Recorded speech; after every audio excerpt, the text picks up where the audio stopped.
May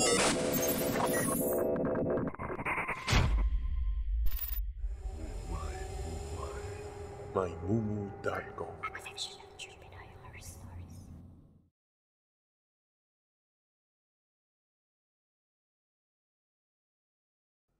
Jollibee Hauntings by Chen. 6 na taon akong naging assistant restaurant manager sa isang branch ng Jollibee sa Cubao. Hindi ko nasasabihin ang branch, pero ang branch namin ang pinakamalaki at pinakamatagal ng branch sa paligid ng Araneta. At sa 6 na taon na yun, maraming katatakutan ang na-experience namin sa store na yun. 2009, Bagyong Ondoy. Ilang araw sarado ang store namin dahil binaha hanggang bewang ang basement, kung saan andun ang stock room at crew room.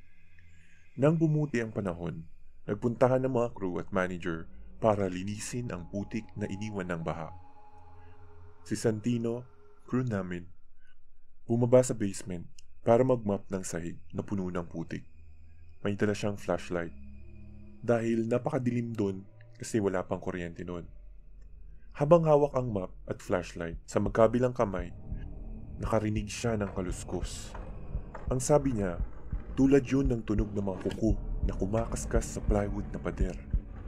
Itinaas ni Santino ang flashlight at inilawan ang paligid ng crew room. Wala siyang nakita. Nagpatuloy siya sa pagmap nang biglang marinig ulit niya ang kaluskos. Inilawan niya ulit ang paligid. Nang matapat ang ilaw ng flashlight sa maliit na dressing room, nakita niyang bukas ang pinto at may sapatos sa sahig. Inakala niya splasher lang yun ng kakrew niya na naiwan. Pero nang dahan-dahan niyang iangat ang flashlight, nakita niyang may binti, may hita, may bewang pataas sa tiyan hanggang dibdib. Nakita niya ang isang lalaki, nakaslacks at polo at mahabang buhok. Hindi tuwid ang pagkakatayo nito. Parang puppet na may nakakabit na sinulid sa leeg at sa magkabilang siko. Nakabend din ng konti ang mga tuhod. Namutla si Santino na makita naming tumakbo siya paakyat ng hagdan. Pagkatapos niyang ikwento ang nakita niya, hindi muna kami nagpababa ng kahit na sino sa basement hanggat hindi pa bumabalik ang kuryente at ilaw. Huwag sana kayong mainip na basahin ang mahabang kwento kong ito. Dahil totoong nangyari ang mga ito. Andito ulit ako para mag-share ng mga strange experience ko at ng mga kasamahan ko sa Jollibee store na pinagtatrabahuhan ko noon. Graveyard shift si Sir Dubai noon.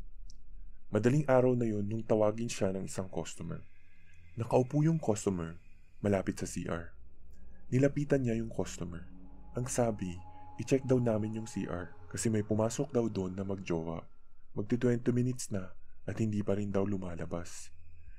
Tinawag ni Sir Dubai, si Berto, yung guard namin na naka-duty. Madalas kasing ginagawang motel ng mga callboy at customer nilang Becky ang CR namin. Doon gumagawa ng ibang kababalaghan.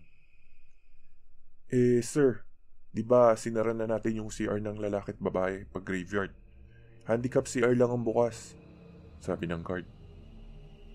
Nilapitan nila ang CR ng babae. Medyo nakasara yung pinto na kadalasan ay nilalak ng huling crew na maglilinis nun. Pero nakita nila sa puwang ng pinto na bukas ang ilaw na usually ay pinapatay kapag graveyard na. Kinatok ni Kuya Guard yung pinto. Walang sumagot. Narinig nila na may lagaslas ng tubig sa loob.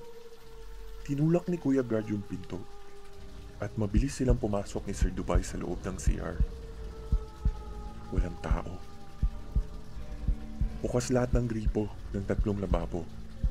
Bukas din lahat ng pinto ng 3 cubicle na kadalasan nilalak ng crew pag graveyard na. Sinabi ni Sir Dubai sa customer na walang tao doon. Hindi makapaniwala yung babaeng customer dahil kitang-kita daw niya nung pumasok yung babae at lalaki sa loob ng CR. Binantayan nga daw niya talaga kasi alam niya na may gagawing milagro. Kaya nga daw tinawag niya agad yung manager nung hindi pa lumabas. After 20 minutes. Graveyard ulit. Nung gabing yon, kasalukuyang nag-aayos ng delivery si Glock sa basement kung saan nandun ang stock room. Ang kwento, may namatay daw na dating crew sa store namin.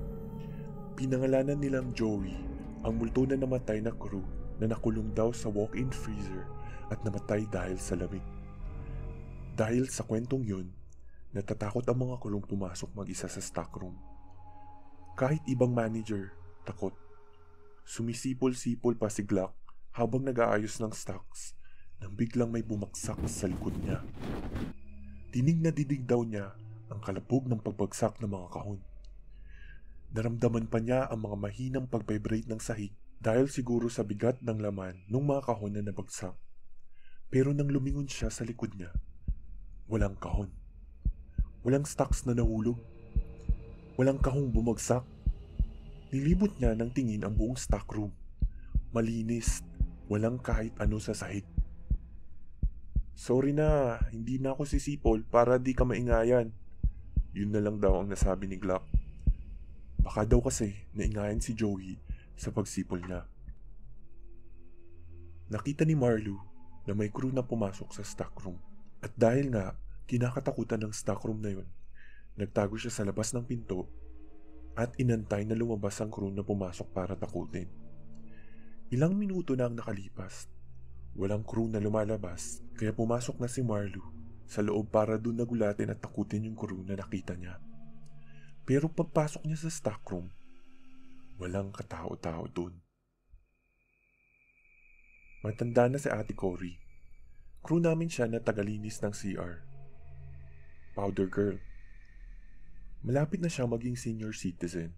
Kaya naman kapag nagkikwento siya ng katatakutan, ay talagang paniwalang-paniwala kami. Ang sabi niya, ang crew na namatay na pinangalanan nilang si Joey ay nandun pa rin, paggala-gala sa store dahil nakikita daw niya ito.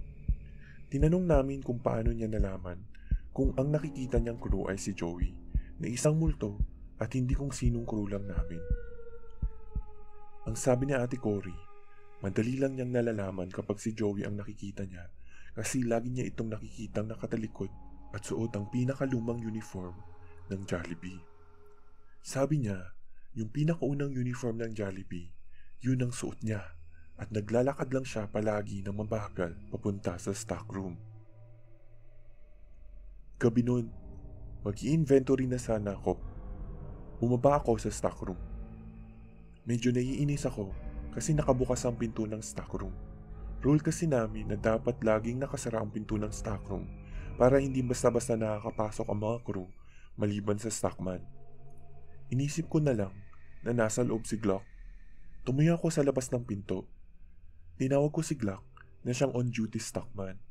Narinig kong may sumagot sa loob ng, "Yes ma'am?" "Andyan ka pala eh. Ba't iniwan mong bukas tong pinto? Hindi mo makikita ang sinong pumapasok." Sabi ko, "Pag kasi nasa dulo ka ng stockroom, hindi mo na makikita ang entrance." Hindi sumagot si Glock.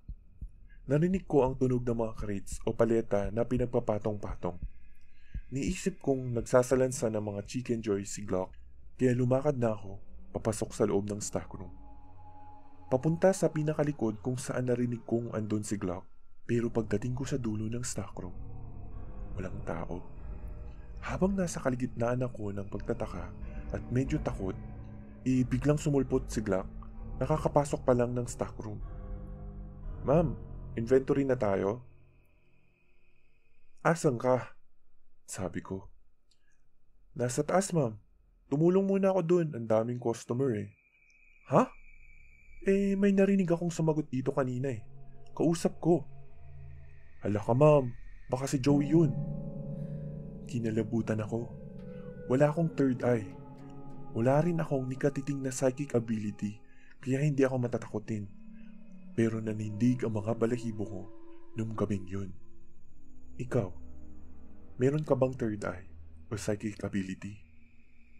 Kung wala, gugustuhin mo bang magkaroon nito para makita sila?